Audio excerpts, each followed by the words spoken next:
Shalom Bapak Ibu Saudaraku terkasih dalam Tuhan. Selamat pagi, apa kabar? Saya percaya bahwa kabar Bapak Ibu adalah kabar yang baik-baik saja, kabar yang luar biasa, kabar yang dahsyat dan hebat. Saudaraku terkasih dalam pagi hari ini saya akan menyampaikan renungan singkat tentang hal pengabulan doa yang terambil dari Injil Matius pasal yang ke-7 ayat yang ke-7 sampai ayat yang ke-11. Namun saya akan membacakan ayat yang ke-7 sampai ayat yang ke-8. Demikianlah bunyi firman Tuhan. Mintalah maka akan diberikan kepadamu, carilah maka kamu akan mendapat, ketoklah maka pintu akan dibukakan bagimu. Karena setiap orang yang meminta menerima, dan setiap orang yang mencari mendapat, dan setiap orang yang mengetuk baginya pintu akan dibukakan. Demikianlah pembacaan firman Tuhan yang kita telah dengarkan. Di sana dikatakan mintalah, carilah, ketuklah maka pintu akan dibukakan bagimu. Saudaraku terkasih, ini bicara tentang doa. Saudaraku bicara tentang doa. Saudaraku, ada pepatah yang berkata bahwa doa itu adalah nafas hidup orang percaya. Dan dengan kata lain, orang yang tidak berdoa adalah orang yang lupa bernapas. Dan menurut hemat saya, orang yang lupa bernapas, saudaraku, hanya orang-orang yang matilah, orang-orang yang setelah meninggal lah, orang-orang yang sudah tidak bernapas kembali. Jadi saudaraku terkasih, saat Anda berdoa, maka saudaraku Anda hidup secara roh. Tetapi saat seseorang tidak berdoa, maka sesungguhnya dia sedang mati secara roh.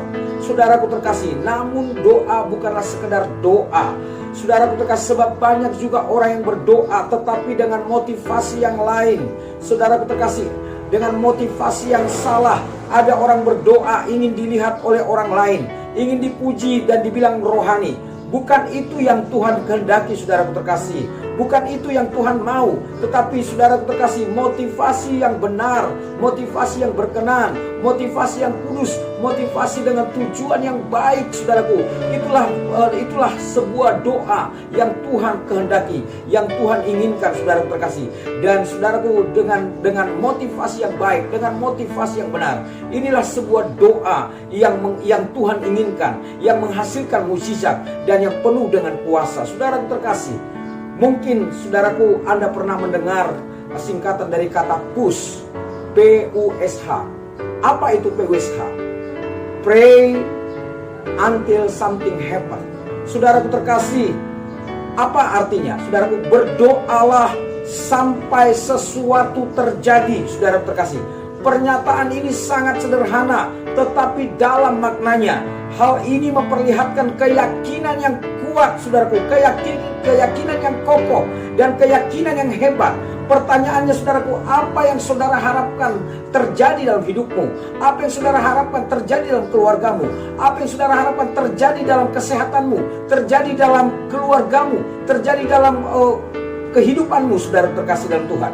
Saudaraku, yang jadi soal, saudara terkasih, bukan karena Tuhan tidak mampu untuk menjawab, untuk mendengar, dan untuk mengabulkan doamu, saudaraku. Tetapi saudaraku, seringkali dalam berdoa, seseorang tidak dengan serius, seseorang tidak dengan bersungguh hati. Saudaraku terkasih, bukan dengan soal sikap fisiknya, tetapi soal sikap hati saat dia berdoa, saat dia meminta, saat dia memohon kepada Tuhan. Apakah dia melakukannya dengan kesungguhan hati? Saudaraku terkasih, Injil Matius menyampaikan bahwa janji Allah Bapa itu adalah tegas dan jelas, yaitu mintalah maka akan diberikan kepadamu, carilah maka kamu akan mendapat, dan ketuklah maka pintu akan dibukakan bagimu. Janji ini harus kita imani, saudaraku terkasih. Janji ini harus kita percayai, dan janji ini harus kita alami, saudaraku terkasih. Dan saya percaya seperti kata firman Tuhan, saudaraku terkasih, bahwa setiap orang yang mencari pasti akan mendapatkan, dan setiap orang yang berusaha pasti akan menerima. Setiap orang yang mengetuk pintu, maka baginya pasti pintu akan dibukakan. Ini luar biasa, saudara terkasih. Karena itu jangan pernah ragu untuk meminta, jangan pernah ragu untuk berdoa, jangan pernah ragu untuk memohon apapun kepada Dia, karena Dia pasti akan memberikannya kepadamu. Namun saudaraku terkasih, demikian saudaraku, kita perlu tahu bahwa Allah tahu yang terbaik bagi kita. Dia mengerti apa yang menjadi kebutuhan kita dan apa yang menjadi harapan kita di saat ini.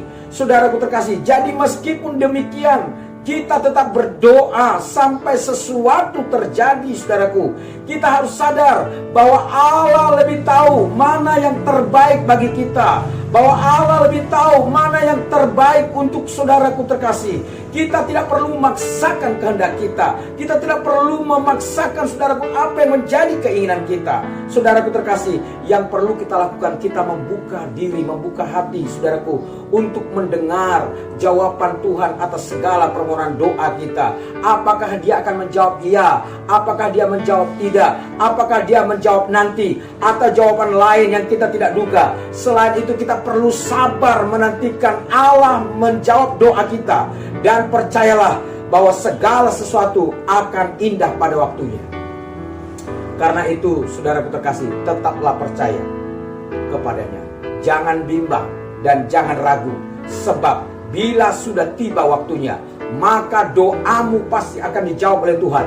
Maka doamu pasti akan dikabulkan. Maka doamu pasti akan engkau menerimanya dari Tuhan. Saudara terkasih, oleh karena itu tetaplah percaya, tetaplah berdoa, tetaplah beriman kepada Tuhan. Karena bila sudah tiba waktunya, Tuhan pasti menjawab, saudara terkasih. Saudaraku, kita telah tiba di penghujung program ini. Saya mau katakan, tetaplah beriman, tetaplah percaya, tetaplah berdoa, tetaplah saudaraku terkasih datang pada Tuhan. Maka saudaraku, saya yakin bila sudah tiba waktunya, Tuhan akan mengabulkan, Tuhan akan menjawab, dan Tuhan akan menyatakannya kepada kita. Saudara terkasih, demikianlah firman Tuhan pada pagi hari ini. Dan saya katakan shalom dan selamat pagi. Tuhan Yesus memberkati kita sekalian.